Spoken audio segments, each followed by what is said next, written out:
Hi students, welcome to NEET Bio channel. இந்த வீடியோல NEET 2019 question paper with answers பார்க்கலாம்.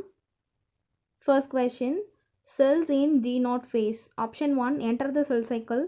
Option 2, suspend the cell cycle. Option 3, terminate the cell cycle. And option 4, exit the cell cycle. So இந்த question பொறுத்த வரைக்கும் cell cycle, cell the unit of life அடுத்து cell cycle அப்படின்னு ஒரு concept இருக்கு. Cell division அந்த யூனிட்லேருந்து கேட்டிருக்காங்க. G1, S, G2 and M phase. So immediately mitotic phase முடிஞ்சதும் cell again G1 phaseக்கு தேவையான மட்டும்தான் போகும். இல்லை அப்படின்னா அது ரெஸ்டிங்க்கு போயிடும். அந்த ரெஸ்டிங் phasக்கு தான் பேர் G0 phase ன்னு பேர். Resting phase is otherwise called as quiescent phase. When the cell enters into this G0 phase, they exit the cell cycle. அப்போ answer for this question is they exit the cell cycle. So answer is 4. Next question. Phloem in gymnosperms lack. Option 1, sieve tubes only. Option 2, companion cells only. Option 3, both sieve tubes and companion cells.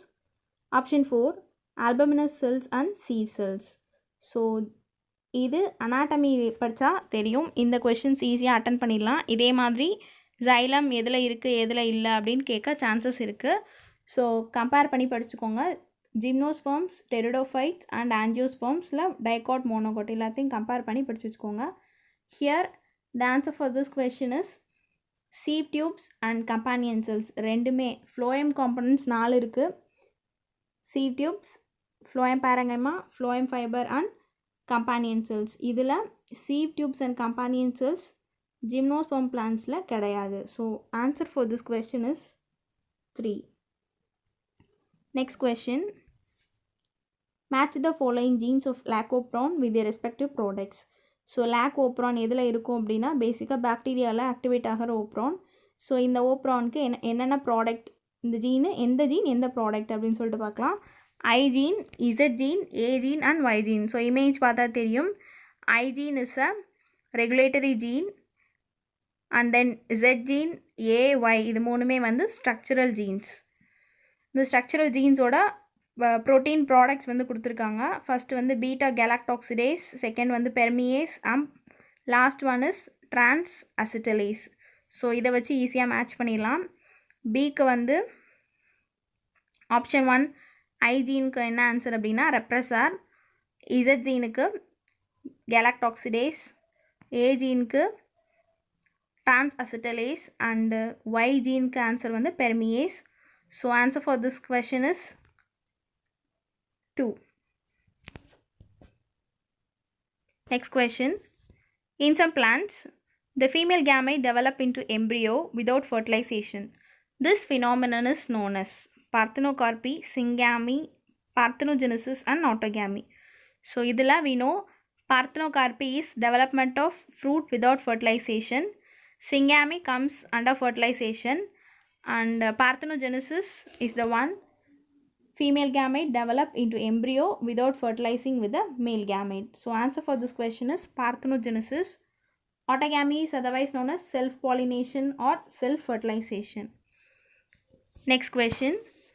Under which of the following conditions will there be no change in the reading frame of the following mRNA? So ஒரு mRNA sequence கொடுத்துருக்காங்க. If in case 5th பொசிஷனில் இருக்க ஜியை மட்டும் delete பண்ணிட்டா கண்டிப்பாக mRNA ரீடிங்கில் changes இருக்கும். Option 2 பொறுத்த வரைக்கும் ஏ அண்ட் ஜி 2 பொசிஷன்லேயுமே வந்து வேறு ஏதாவது இன்சர்ட் பண்ணிட்டோம் அப்படின்னா கண்டிப்பாக அதுவும் சேஞ்சஸ் இருக்கும்.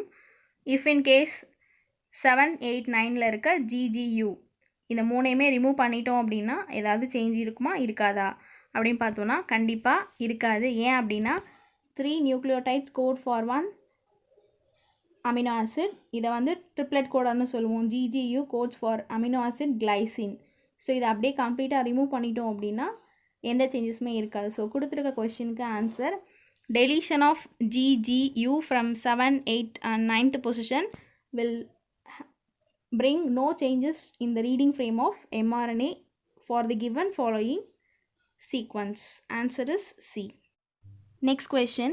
Grass leaves curl inwards during very dry weather. Select the most appropriate reason for the following.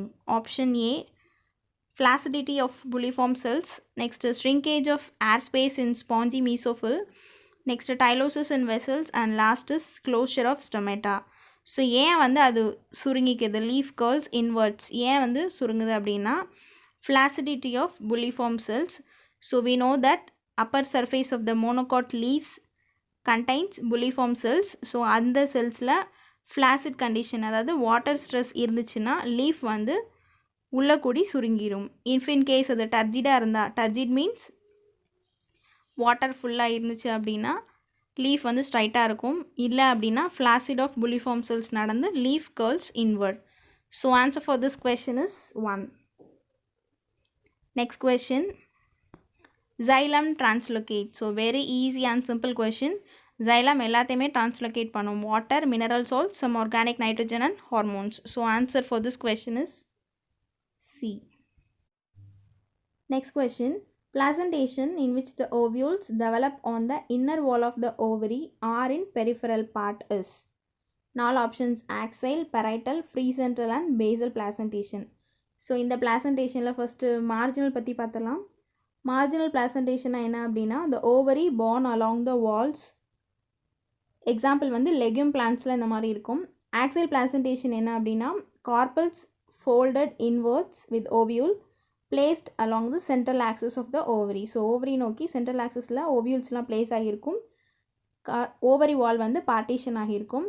Free central பிளாசன்டேஷனுக்கும் axial பிளாசன்டேஷனுக்கும் உள்ள ஒரே டிஃப்ரென்ஸ் என்ன அப்படின்னா இந்த ஓவரி வால் பார்ட்டிஷன் தான்.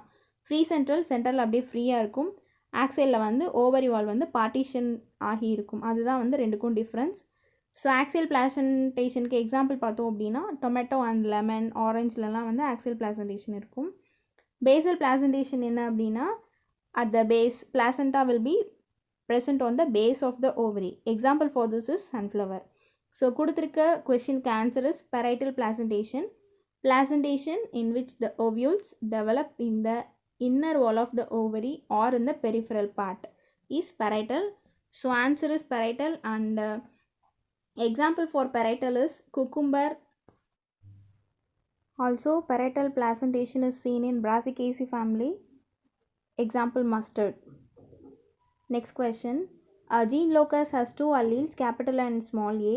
If the frequency of dominant allele A, capital A is 0.4, then what will be the frequency of homozygous dominant, heterozygous and homozygous recessive individuals in a population? So in the concept basically evolution concept தான் comes under Hardy-Weinberg law. படிச்சிங்கன்னா தெரியும் p plus whole square is equal to p square plus 2pq plus q square that is equal to always 1 அப்படின்னு சொல்லிட்டு அவர் கொடுத்துருப்பாரு. இதில் we have got only 0.4 அப்படிங்கிற ஒரே ஒரு நம்பர் தான் இருக்குது. That is for dominant allele.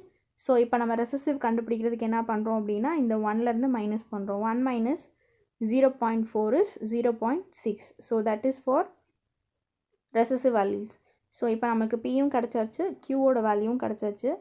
இப்போ அந்த ஃபார்முலாவில் சப்ஸ்டியூட் பண்ணுறதுக்கு முன்னாடி பிஏ ஸ்கொயர் பண்ணிட்டா 0.4 into 0.4 is 0.16.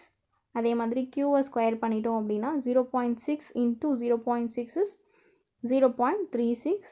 ஹெட்டிரோசைகஸ் கண்டுபிடிக்கிறதுக்கு p into q into 2. So 2 into 0.4 into 0.6 that is 0.48. So first 0.16, next 0.48 and next is 0.36. So இதை பேஸ் பண்ணி இங்கே ஆன்சர்ஸ் பார்த்தோம் அப்படின்னா answer for this question is 2. So the next question, which one of the following is not a method of incentive conservation of biodiversity? So biodiversity படிச்சிருந்தா இந்த கொஸ்டினும் ரொம்ப easy. Biodiversity கன்சர்வேஷனில் 2 டைப்ஸ் இருக்குது. One is incitive, other one is excitive. Incitive அப்படிங்கிறது inside, excitive அப்படிங்கிறது off side. So incitive கன்சர்வேஷனாக ஒரு பிளான்ட் ஒரு அனிமலை அது இருக்கிற ஹேபிட்டேட்டில், நேச்சுரல் ஹேபிட்டேட்டில் அது வளர விட்டோம் கன்சர்வ் பண்ணோம் அப்படின்னா that is known as sensitive. எக்ஸிட்டிவ் அப்படிங்கிறது ஒரு பிளான்ட் ஒரு அனிமலை அது இருக்கிற பிளேஸ்லேருந்து எடுத்துகிட்டு போய் வேறு ஒரு பிளேஸில் நம்ம கன்சர்வ் பண்ணோம் அப்படின்னா that is known as excitive. So எக்ஸிட்டிவ்க்கு பெஸ்ட் எக்ஸாம்பிள் பார்த்தோம் அப்படின்னா botanical garden and zoological parks. So இங்கே கொடுத்துருக்க ஆப்ஷன்ஸில் first option wild life sanctuary is method of incitive conservation of biodiversity. Botanical garden ஏற்கனவே சொல்லிட்டேன், எக்ஸிட்டிவ் கன்சர்வேஷனில் வரும். So answer for this question is 2. Sacred Grove and Biosphere Reserves are also the method of incitive conservation of biodiversity. So கொடுத்துருக்கிறதுல answer என்ன பார்த்தோம் அப்படின்னா, botanical garden is the answer, which is not a method of incitive conservation of biodiversity.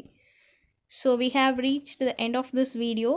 Video பிடிச்சிருந்துச்சுன்னா like பண்ணுங்கள், share பண்ணுங்கள், என்னோடய சேனலுக்கு subscribe பண்ணுங்கள். என்னோடய நெக்ஸ்ட் வீடியோவில் 2019 பார்ட் 2 கொஷின்ஸ்லாம் போடுறேன். அது வரைக்கும் stay connected and keep on going. Thank you.